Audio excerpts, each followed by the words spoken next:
How to steam clean.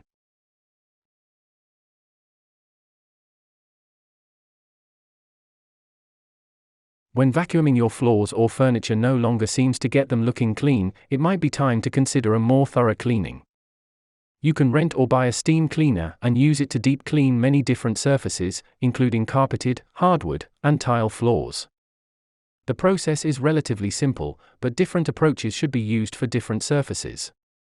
Knowing how to steam clean properly will ensure that you remove as many stains, allergens, mold, and dirt as possible without damaging your floors or furniture. Welcome to Best Choices. This video will tell you how to steaming carpets and rugs, steaming upholstery, and steaming hardwood, laminate and tile floors. Now let's get started. Method 1. Steaming carpets and rugs.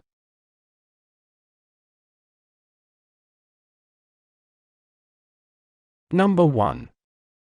Vacuum your carpet. This will remove any loose debris, dirt, pet hair, lint, and other items from the carpet. This step is critical to getting the best results possible from your steam cleaning efforts. Move all furniture in the room off of the carpet or rug so you can thoroughly vacuum every bit of the area to be cleaned.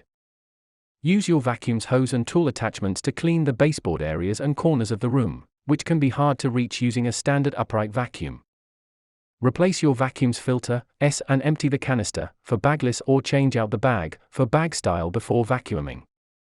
This will ensure that your vacuum's suction power is as high as possible for best pre-cleaning results. Go over the same areas twice or more to pick up anything that was missed on the first pass. Do not attempt to steam clean a carpet without vacuuming first. If you don't have a vacuum, rent one or borrow one from a friend. Number 2. Test your cleaning solution. Pour a small amount of the cleaner you plan to use into a small bucket of hot water and allow the two to mix. Rub a bit of the solution into a test patch into a small area of your carpet, no more than 8 square inches. Let the solution sit on the carpet for about 10 or 15 minutes and then check on it.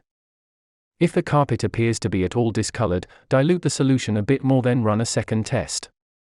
Ideally, you should use a spare scrap of your carpet or a spot that is normally out of sight, such as the corner of a closet, to do the test. If your solution discolors or burns the test patch, you don't want it to be somewhere obvious. If your carpet reacts severely to the cleaning solution, consider using a milder cleaner. Some carpets might not do well against certain types of cleaners, and you don't want to risk destroying yours. Number 3. Mix your solution in the machine's tank. For this step, follow the instructions on the steamer and the bottle of cleaner, if you're using a store-bought one. Fill the tank on the steam cleaning machine with hot water to the maximum fill line. Mix in the appropriate amount of cleaner for the volume of water you are using, as stated on the cleaner bottle, for example, 1 fluid ounce per half gallon of water. Some steamer machines may not have a water tank and instead will include a hose you can attach to your kitchen or bath tap. If you are using this kind of steamer, make sure you turn on the hot water on the faucet. Be sure to add the cleaner and water to the correct tank on the machine. It can be easy to mistake the dirty water reservoir for the clean water tank if you aren't paying attention. Follow all safety guidelines on the cleaner bottle and wash your hands immediately if you get any on your skin. You can also create a homemade cleaning solution that may be gentler on your carpet and safer for pets and small children than the typical chemical mixtures you can buy in most home supply stores. Some people use laundry detergent or dish soap, highly diluted, or more natural ingredients such as citrus-based organic cleaners. Number 4. Begin steam cleaning. Make sure the machine is plugged into an outlet that will keep the power cord out of the way, then turn it on and begin. Most steam cleaners are shaped like upright vacuums and have a trigger or handle that can be depressed and held down to release the hot cleaning solution onto the carpet as you roll the machine forward. To suck up the solution, release the trigger and slowly roll the machine backwards over the area you just covered. Start in a far corner of the room so you can work your way back toward the doorway. This way, you won't have to step on carpet you've already cleaned. Go over areas with stubborn dirt or stains more than once for optimal steam cleaning results. Keep an eye on your clean water tank so you know when it's time to refill the machine. You may also notice the machine sputtering a bit while trying to dispense solution when it's running out. Number 5. Let the carpet dry. You should not step on the carpet while it's wet if at all possible. This could soak the pad underneath the carpet and promote mold growth. Dirt and debris will easily cling to wet carpet fibers, so this is another reason to stay off while it's drying. If it is not raining or too cold outside, open a window in the room to increase air flow. This should help the carpet dry faster. If you have a small heater with a fan in it, you might be able to speed the drying process by placing it on a chair or table and pointing it into the room you have just cleaned. For safety reasons, do not leave heaters unattended. Did this video help you? Let's comment below, yes or no.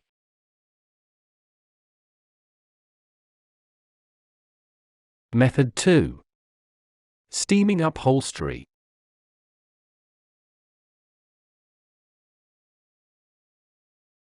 Number 1. Vacuum your furniture. As with cleaning carpets, upholstery should be pre-cleaned before steaming. This is so loose dirt, hair, and debris won't be ground into the fabric when you steam clean it. Use a vacuum with an upholstery attachment to do this. If you don't have a vacuum or yours has no attachments that can be safely used on furniture, use a sticky lint roller to remove as much visible debris from the fabric as possible. This may require several passes to get it all. Be sure to get into the crevices of the furniture, as these areas tend to trap the most dirt. Number 2. Pre-treat stains. If your furniture has a stain or a particularly dirty spot you wish to get clean, pre-treat this area by spraying it with an upholstery cleaner designed for this purpose. You might need to let the spray set for 3 to 5 minutes before continuing, or as recommended. Don't oversaturate the upholstery with the spray cleaner. Follow the recommendations on the bottle to avoid this. Once you have let the cleaner set in, blot the area with a clean, color-safe towel. You should be able to soak up excess wetness this way, but the spot will still be damp. You may wish to wait for the spot to dry and assess it before moving on. By doing this, you can determine whether the spray cleaner was enough to remove the stain and whether steam cleaning is still necessary. Number 3. Pre-condition the upholstery. After spot treating stains, pre-clean your upholstery with a fabric conditioner such as a soil emulsifier or fabric shampoo. Use a soft bristled hand brush, one that will not damage the upholstery, to gently scrub the conditioner into the fabric. This is only necessary for furniture that is very dirty. You can purchase these items at any home store that sells or rents steam cleaners. Before doing this, check the tag or label on your furniture to make sure the fabric will not be ruined if it gets wet. If there are special cleaning instructions printed on the tag, follow these. If the upholstery can't get wet, you won't be able to steam clean it. On microfiber upholstery, use a sponge instead of a brush. Brushes, even soft bristled ones, can damage microfiber. Remove detachable cushions in order to more easily and thoroughly clean all fabric surfaces. You do not need to rinse or clean off the fabric conditioner before steam cleaning. Number 4. Choose the proper steamer. Not all steam cleaners are the same, so you should choose one that is specifically designed for cleaning upholstered furniture. Carpet steamers might not include attachments for furniture, so these won't work for your purpose. Upholstery-specific steamers usually have a freestanding tank attached to a long hose with a tube-shaped attachment. Make sure the steamer you choose has an attachment you can safely use on your furniture. Some might include stiff bristles around the mouth of the nozzle, which could be too rough for delicate upholstery. Whereas some carpet steamers can even be rented from grocery stores, upholstery-specific steam cleaners are somewhat more rare. You will probably have to go to a home supply store such as Home Depot or Lowe's to rent a furniture steamer. Number 5. Select an upholstery-specific cleaner. The cleaners intended for use on carpet may be too harsh for your furniture fabric. Choose a cleaner made specifically for upholstery and mix it into the steam cleaner's tank with hot water. Be sure to follow the instructions on the cleaner bottle and on the machine itself to ensure you use the correct proportions of water and cleaner. Spot test the cleaning solution on the underside of a cushion or some other place where any color damage won't be visible. Rub the solution on a small patch of the upholstery and let the solution sit for a few minutes. Check to make sure it doesn't cause the fabric to change color. Make sure you like the smell of the cleaner before using it on your upholstery. Some cleaners are scented and could make your furniture take on their smell. Avoid any cleaner you think is too fragrant or harsh smelling. Number 6. Start steam cleaning your furniture. Position the furniture in a place where it can easily dry and won't be touched while it is still wet. Make sure you can reach all the fabric surfaces and remove all detachable cushions or covers. Use the trigger or button on the steamer handle to release the cleaning solution as you move the wand across the fabric. Release the trigger and slide the wand over the same area to vacuum up the solution. Start with the cushions so they will have more time to dry. Start at one corner of the furniture or one of its cushions and work your way across the fabric gradually to avoid missing spots. Watch the steamer tank so you know when it's time to refill.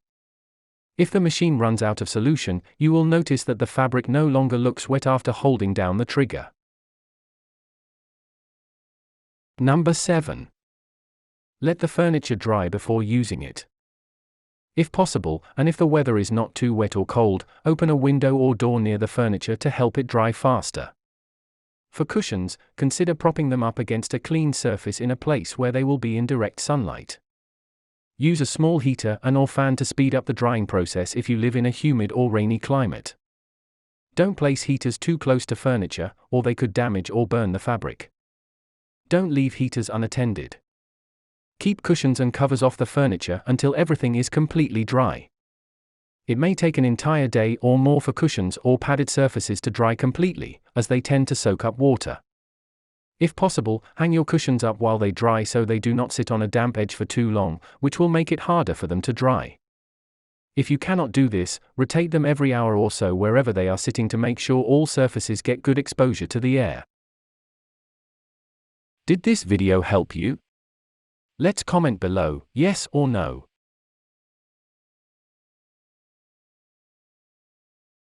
Method 3. Steaming hardwood, laminate and tile floors. Number 1. Prepare the area. Remove all furniture and other items from the area to be cleaned.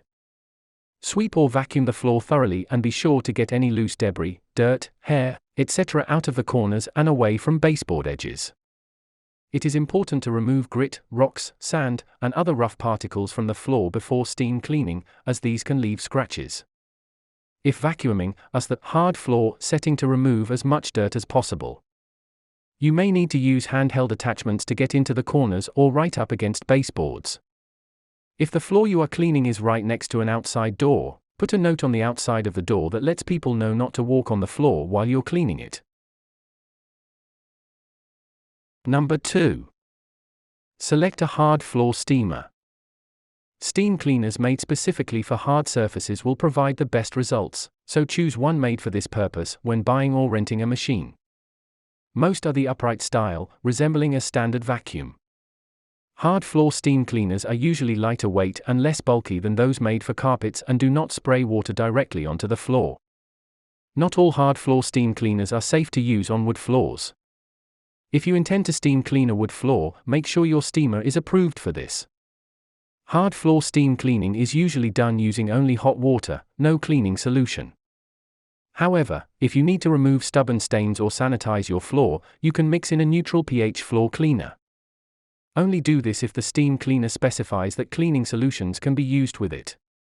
If you decide to use a cleaner for steam cleaning, make sure it will not discolor or strip the finish off of laminate or wood flooring. Make sure wood floors are properly sealed before steam cleaning. If you have a worn spot where no finish is left on the wood, moisture could soak into the wood and cause warping or water staining. Number 3. Prepare the machine. Once you're ready to begin steam cleaning, remove the machine's water canister and fill it with hot tap water.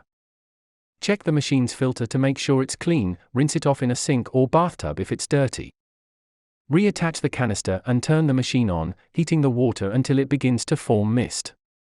Unlike most carpet steamers, hard floor machines will begin emitting steam once they've been heated sufficiently, indicating they are ready for use.